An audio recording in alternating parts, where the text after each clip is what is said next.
Prime Minister Scott Morrison talks endlessly about a gas-fuelled recovery, and he backed that up in the budget with hundreds of millions for gas projects and so-called carbon capture schemes. We know it's all hot air that will only contribute to Australia generating even more hot air, but it always pays to analyse the arguments coming from the fossil fuel lobby and their accomplices in Parliament, so that the climate movement can move forward with even greater confidence. With us today to bust the gas myths is Penny McCall-Howard. Penny is the National Research Officer with the Maritime Union of Australia and a member of Solidarity. She's also the author of the book Environment, Labour and Capitalism at Sea, which won a global prize for the best book on the anthropology of work. You're listening to The Sound of Solidarity, brought to you by Solidarity, a revolutionary socialist group in Australia. I'm David Glanz and I'm recording this episode on unceded Wurundjeri land in Melbourne. Penny, welcome. Hi David, thanks for inviting me on. A pleasure. Now let's start off with talking about gas. From a climate perspective, Howard likes to suggest that gas is much more benign than coal. Can you sort of put this in perspective? Well, gas is a fossil fuel. It's produced through the same geological mechanisms that coal is. They're often found together. That's why you get coal seam gas. You often have gas released when through the process of coal mining, or find those deposits together, or also with oil. So while it is true that burning gas has a lower emissions intensity than coal does, it's a fossil fuel that needs to be phased out in the same way that we're going to have to phase out the use of coal as well. What sort of increase in temperature are we looking at if we fail to phase out gas? Well, for that matter, fossil fuels. Let's paint a bigger picture. So there's a useful organisation called the Climate Action Tracker that produce graphs that add up all the commitments that have been made by different countries around the world around reducing emissions, and have a look at how that compares to the kinds of emissions reduction that we need. So they say that the current policies that we're looking at potentially a 3.9 degree increase in the temperature, could be 2.9. Obviously, there's a bit of a range there. The current pledges and targets mean that we're heading to more like something of 2.4. Now, that's obviously a lot higher than where we need to get, which is 1.5. There was a little bit of improvement there after that climate summit that Joe Biden hosted, but it's important to emphasize that that was a very small level of improvement, about sort of maybe 10% or less of the kinds of improvements that we need. So there's still an enormous gap that exists in the kinds of pledges that we need and the kinds of real climate action that we need in order to reach that 1.5 degree limit that's absolutely necessary that we reach in order to preserve the life that we've developed on this planet. There is a lot of scepticism around the recent G7 summit and the pledges made there that those pledges simply don't add up. And there was Scott Morrison in Cornwall hanging around trying to be one of the cool kids as the guest of the G7. And he was clearly on the outer on the question of environment, compared to even the verbal promises of the Bidens and the Boris Johnsons of this world. Morrison is absolutely sticking to his guns on fossil fuel, and that obviously includes gas as well. So why are the Liberals so completely committed to a fossil fuel future when we know it's a disaster? That's an interesting question, and I think there's two parts to the answer. One is that in a very material way, the Australian economy and the Australian ruling class and Australian governments, Commonwealth and state level, are really, really tied into the production of fossil fuels. We're the world's largest coal exporter. We're one of the world's largest gas exporters. Just recently became on par with Qatar on that. So our economy, revenues of Commonwealth and state governments, the donations that politicians get, all of those things are very, very tied into the fossil fuel industry. But I think in addition to that, there's a kind of political game that Scott Morrison is trying to play. He's trying to use a commitment to fossil fuel to pose as being a friend of the worker, that he's the one who's going to save working class jobs, that he's the one who's in favor of saving industries, heavy industry, and he gets around in his high vis and his hard hat, when really he's destroying the future of those workers, because those workers, just as much as anyone else, need a clear transition, and we just can't afford to let that transition happen as it is now in a chaotic way that's driven by the market and at the whims of decisions that are being made in other parts of the world that we've got absolutely no control over. We'll come back to the just transition because that's a really big and important question, so let's spend some time on that later. But looking at, first of all, painting the bigger picture, okay, the Liberals are committed both economically and politically to fossil fuels, as you outlined. What's the alternative that's coming from Labor? Because we've got the Joel Fitzgibbon type Labor, and then we've got, well, I'm not quite sure who necessarily stands on the left of the debate inside the Labor Party. So given that there's going to be an election sometime either later this year or early next year, what alternative is being put up? Well, I think that's still quite contested.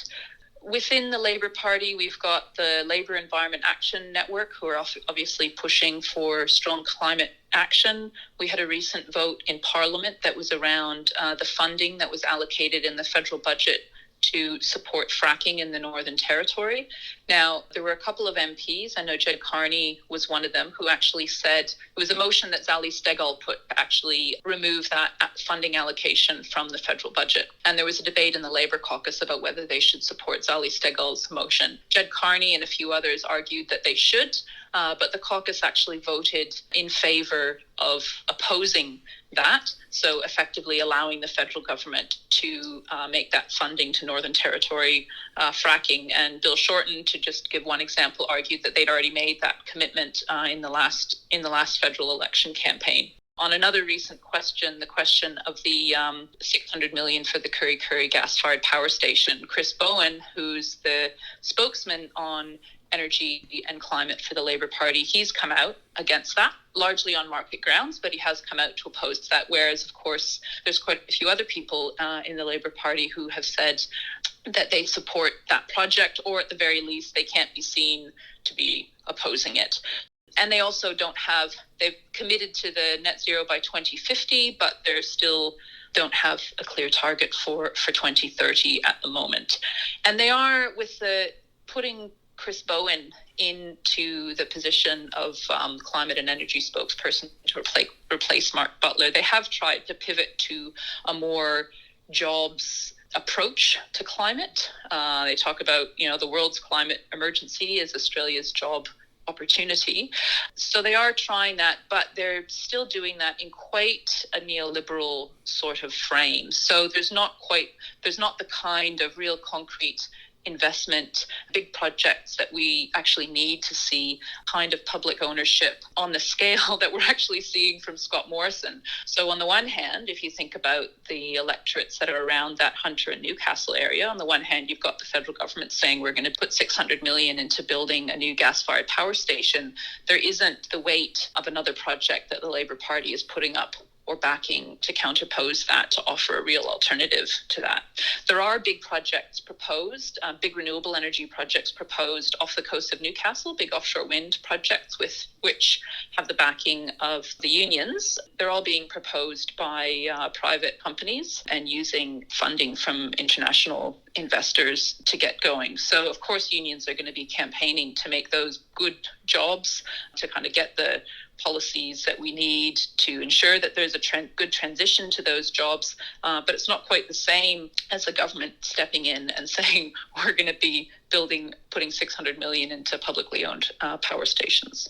Yes, there's a big offshore wind project mooted for Victoria as well off the Gippsland coast, the Star of the Sea, which I've heard Friends of the Earth and unions talking about a number of times, but nothing seems to move forward. I'm playing devil's advocate now. Why can't we rely on the private sector to put the investment in that's going to be necessary? After all, there are stories almost daily now in the financial media saying that the profitability of coal and gas is dropping like a stone, that coal mines in various parts of the world are being written down in value because the era of fossil fuels is over. And yet there's this huge gap between the rhetoric and the reality of a proper 100% renewable economy. Why isn't the private sector rushing in to make those profits?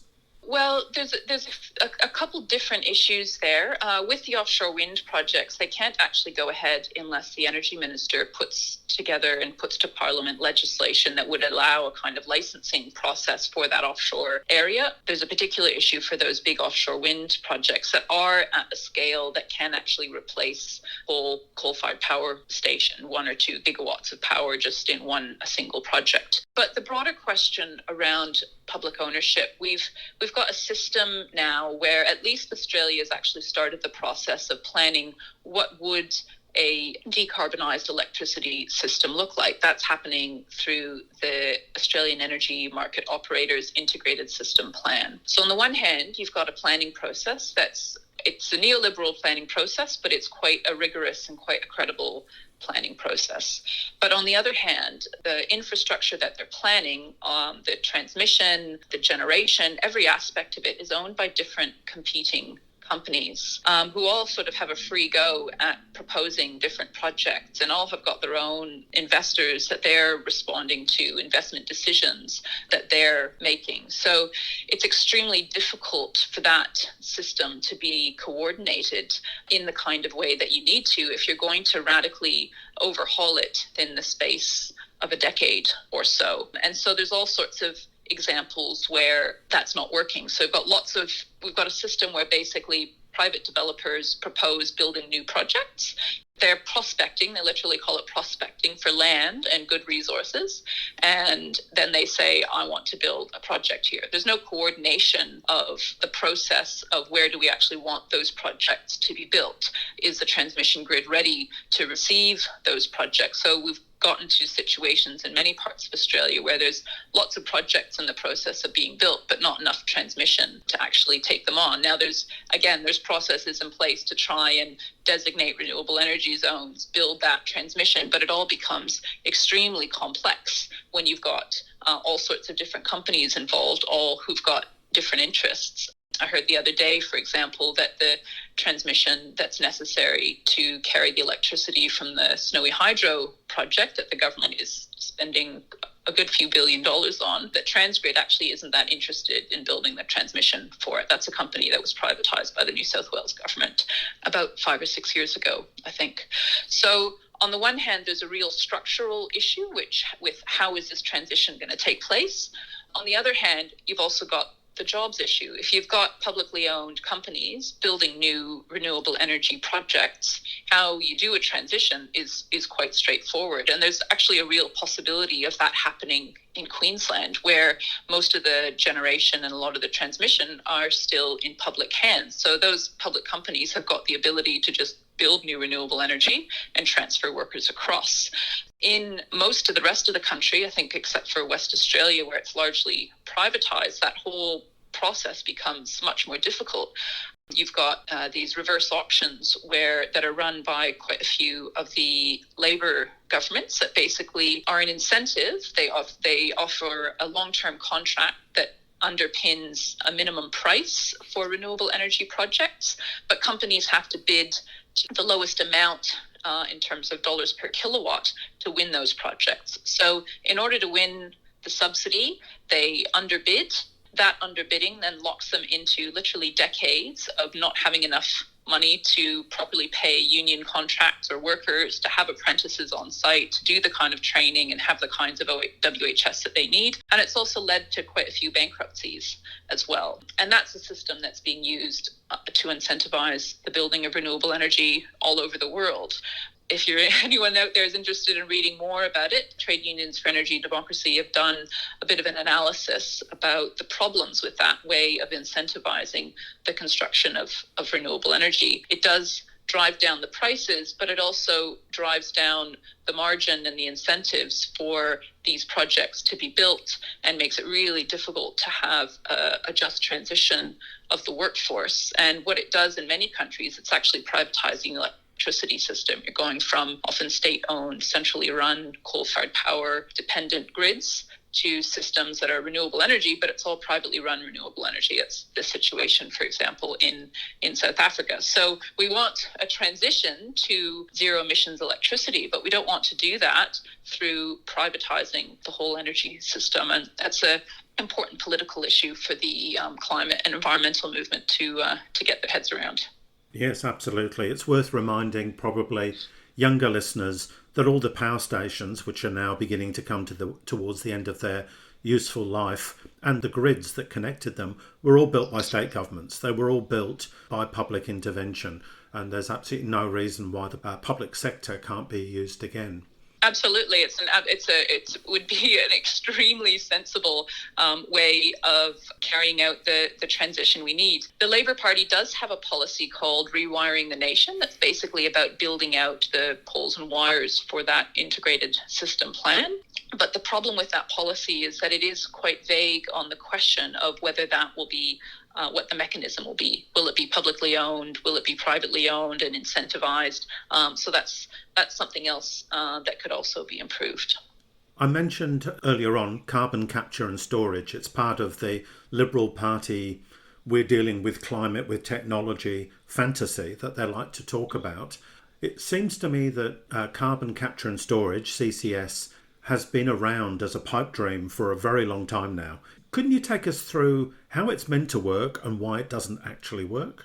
Sure. I'm not an expert on this area, but I'll do my best. The concept is that in industrial processes, whether that's a power station or some other process where you're burning carbon dioxide, the concept is you would capture it and then you would bury it underground, and then you wouldn't have to deal with it. The key thing there, of course, is that it's a justification to continue that industrial process that's producing the carbon dioxide in the first place. And that's really part of the political function of it. On a practical level, you need to have a kind of perfect geological underground basin that's sitting there that's airtight, or at least carbon dioxide tight, and ready to receive carbon dioxide, and a way of capturing it and transporting that carbon dioxide down far underground in a way that it's not going to come back out again. Now, there are places where it's a little more feasible to do that, and places where it's a bit more feasible to do that are places where they've actually already extracted gas from underground. And the Gorgon project that Chevron did over in West Australia was supposed to be a bit of a flagship venture for this. They were going to capture the carbon dioxide that was produced by their LNG plant and pump it back underground. And actually doing that was a condition of the approval of that plant by the West Australian government. Now, despite that, the Western Australian government's been extremely slow to actually compel them to operate the thing. It spent years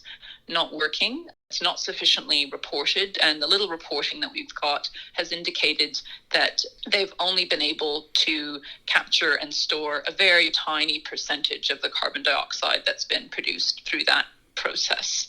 So there you've got the sort of best possible situation of a carbon dioxide producing process sitting right next to a good geological formation, and they haven't been able to do it. Now, our coal-fired power stations were not built next to perfect underground geological formations for storing carbon dioxide. It's just not why they're built where they were. So in a lot of cases, you'd be talking about actually building a new coal or gas-fired plant in the place where you could actually do this, or close enough that you could transport it. And that's just crazy. It's a crazy thing to do at this point in the climate crisis, and also at this point when we have the technology that can do the job of certainly producing electricity and lots of other replacing of different other processes that are putting carbon dioxide in the atmosphere now. We've got much better technologies, much cheaper technologies, much more efficient technologies of doing that now than this carbon capture and storage business. Perhaps we can move on now to the question of the just transition.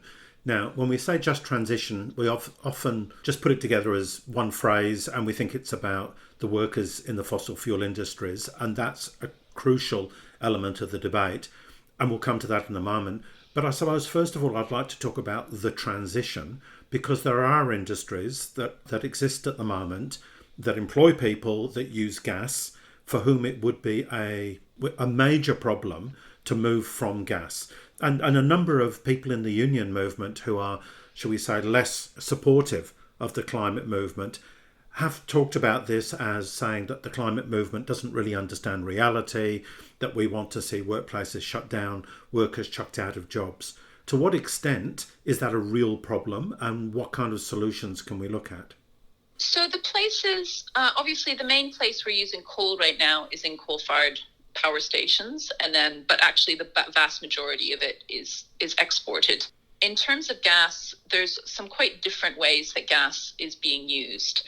It's used in households. Certainly in Victoria, gas is piped straight into a very large portion of households, and people use it for cooking and heating, and probably heating hot water systems. Now, all of those things can be done with electricity. And in fact, converting household use to electricity has a lot of health benefits too, because there's been some reports come out recently, but it's also been a long-standing issue that actually burning gas in your home is not great for the health. And in particular, it's not good for the health of children. The other places where gas is used is for in power stations. Interestingly enough, despite the rhetoric from Morrison about we need to ramp up the use of gas in order to fill the gaps of power supplied by renewable energy, the use of gas has declined quite a lot over the past few years, where there have been more and more renewables on the grid. It's come down very, very significantly. And what that means is that we've already got gas-fired power stations sitting there idle. So just to give an example, in 2011, there was about 35 petajoules of gas consumed for power generation in New South Wales.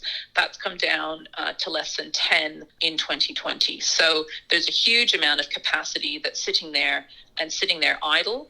There is a role for filling in some of those gaps while we've got this chaotically planned system that we have at the moment, but good planning can overcome those problems. We don't need another gas-fired power station. And then we've also got industrial processes that use gas for heat and power, and we've got industrial processes that use gas as a feedstock, like fertilizer and ammonia, explosives, some of those kinds of things, other chemicals as well.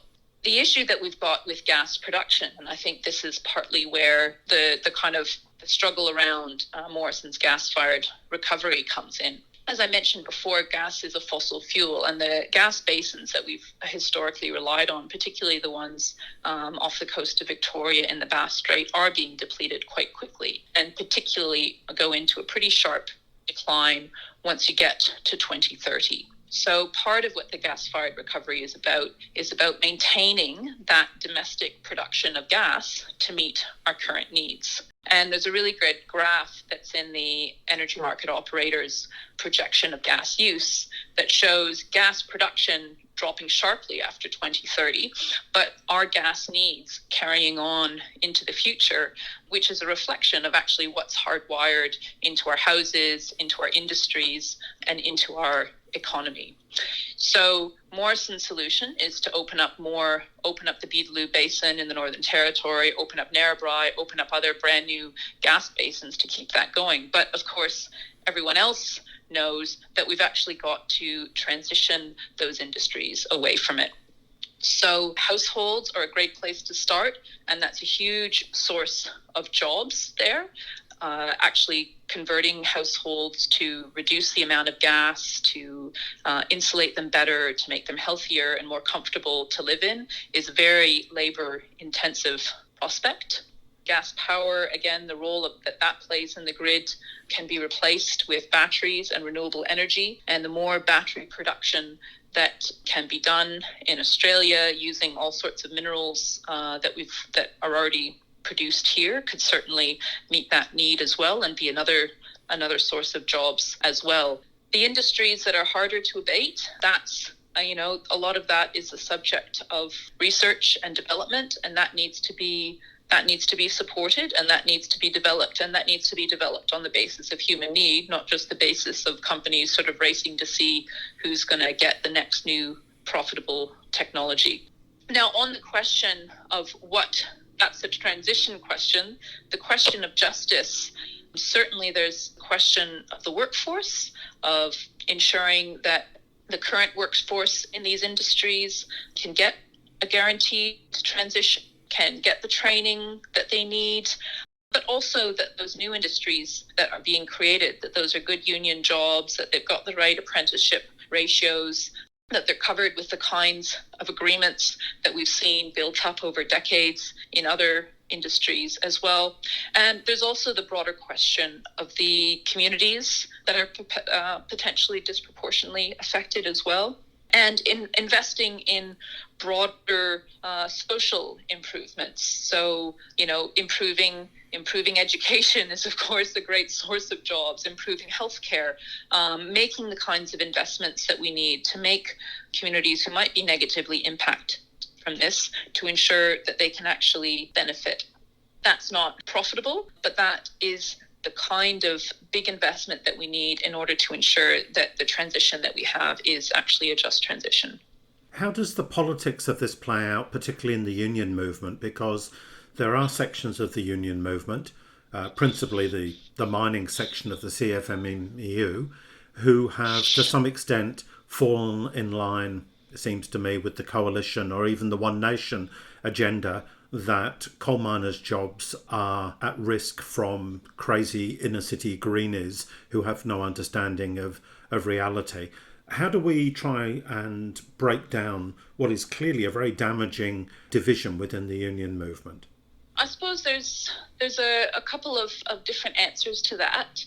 Certainly building a climate movement that's an inclusive movement that understands not just the concerns and fears that workers have, but the fact that they are materially true. And I think we've seen the school strike movement make big strides in that direction. So as long as the climate movement doesn't actually concern itself with a just transition or with workers' rights, that just entrenches the problem. So the more that we can have a climate movement that takes those things on board, the bigger and broader and stronger that movement can be. And it can actually play a role in ensuring that we do have the kind of just transition that I described earlier, that those people get involved with those fights. And we had a great speech from Alan Hicks, the National Secretary of the Electrical Trades Union in Sydney a couple of weeks ago, who made exactly that argument to the 10,000 or so young people that were there in front of Sydney Town Hall. So that's the climate movement on one hand is important. The actions of government are also important, because as much as the climate movement can say, look, we can have these jobs, we can have these industries, until they're real and until they're tangible, it's really difficult for workers to believe that or see that. And many unions do respond to that pressure. And it's not those views held by parts of the leadership of the union movement are unfortunately reflected in some of their membership. That's why we've seen some of the electoral results that we saw in the 2019 election. And I suppose also the role that other unions can play in actually developing what some of those alternative jobs are, in working out what does a union climate, what does a working class climate movement actually look like, and make that a real living, breathing thing. All of those things hopefully can contribute to moving our politics in a positive direction. But the role that Morrison plays is a huge obstacle. The role that One Nation plays is a huge obstacle. They're basically telling workers lies about the future and trying to win their votes that way. And it's incredibly destructive, and something that we do need to work really hard to try and put a stop to. Many of those on the right who bleat on about jobs in coal mining areas as if they've always loved coal miners had nothing to say about the car industry being scrapped a few years ago, and also have nothing to say when coal mining jobs are being lost here and now because of a fall in the price of coal or because of other market mechanisms. Do you have any sense about how many jobs are being lost right now under the existing Morrison set of circumstances? I'm not sure about jobs being lost right now, but certainly there's a huge issue with casualisation across the coal mining industry in Queensland and in New South Wales. And that's something that the Miners' Union has taken up, and it's something that the government and One Nation have done their best to block. So that's a really clear example there of, politicians who on the one hand say they're in favor of coal miners' jobs and of supporting coal miners, but when it comes down to it, they're supporting the boss. And when workers organize to try and improve permanency, and of course, improve permanency leads to a direct improvement in safety on the job as well. And my understanding is there's going to be a report coming out soon on a mine explosion that they say was, largely due to the fact that there were a lot of labour hire workers in this dangerous workplace. But the government doing everything it can to support companies using labour hire workers and obstruct the efforts by unions to increase permanency and increase safety in the coal mining industry. So that's an important issue to organize around for sure. But I mean, the one of the other big obstacles that we've got is we do have a union movement that is at pretty low density in the private sector.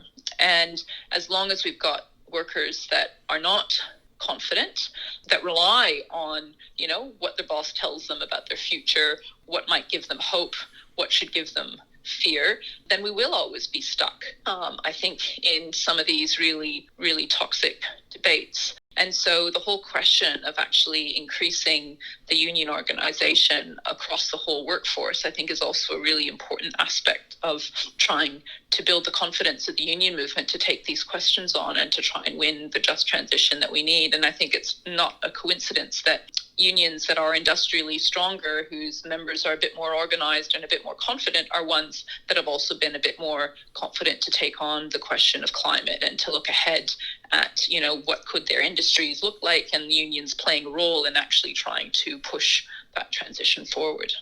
You mentioned the recent climate strike. It was fantastic to see tens of thousands back on the streets around the country after the hiatus of 2020. Not quite as strong as 2019, but of course we have to rebuild the momentum and the organisation. Nonetheless, tens of thousands on the streets. I know here in Melbourne, I saw probably banners and flags and contingents from 8 or 10 different unions. It was very inspiring. So what's the next step for the climate movement? Yeah, so there's a couple different things. Obviously, the climate strikes have now started to be a really good focus for the climate movement as a whole. And my understanding is that there's discussions underway about having a next strike in September or October. And that's going to lead into the next round of global climate discussions. The COP, Conference of Parties, that's going to be held in Glasgow, I believe, starting on the 1st of November. And that's an important one because that's where companies are supposed to go and make new pledges and also actually make their own just transition plans. And of course, hopefully there'll be pressure on Australia to do both of those things. But I suspect that Scott Morrison will be doing his best not to have either. And of course, in the meantime, we need to do everything we can to oppose some of these measures that were in the federal budget. So things like that gas-fired power station, the drilling that's proposed in the Northern Territory, the Narrabri gas project, which might also be getting more funding announced towards the end of this year as well. So there's certainly lots for the climate movement to be active on now. And obviously alliances to be strengthened. You mentioned the Narrabri option. That's going to be drilled on Aboriginal land against the wishes of local Aboriginal peoples. So building alliances between climate activists, unionists and Indigenous activists will be absolutely crucial. That's right. So it's been great to see that there's 3 Maritime Union branches in New South Wales, Newcastle, Sydney and Port Kembla. And they've put out a joint statement opposing that project and pledging to work in solidarity with traditional owners, Gamilaroi and Gomeroi in that area. And hopefully we'll be able to develop that solidarity further through some kind of, unions going up to visit that area and develop those links further and to try and push that solidarity as much as we can. And I suppose my last question is about Workers for Climate Action. I understand you're involved in Workers for Climate Action in Sydney. I know there's an active group in Melbourne. And what can people do? How can people get involved? Yeah, so Workers for Climate Action in Sydney has been going for a couple of years now. It kicked off a few months before the 2019 climate strike as a way to try and get unionists and unions more involved with that strike, which has been largely successful. Certainly we have managed to increase that support and awareness. Just recently in Sydney, we were able to get a School Strike for Climate speaker on the platform for the May Day rally here, which is historically quite a big event. It's always a big event on the union calendar, as well as Ian Brown from Gamilaroi Next Generation was also part of that platform as well. We're ramping up. We've got another meeting on the 28th of June to talk about position to Narrabri. We've got a statement for unionists to encourage any unionists to sign to oppose the gas-fired recovery and the Narrabri project and the Kurri Kurri gas-fired plant as well. So, and as the dates are announced for the next climate strike, we'll be organising for that as best we can too. And I'm sure people can find details for Workers for Climate Action in both Sydney and Melbourne on Facebook. So thanks for your time, Penny. I really appreciate it. Okay, thanks very much, David.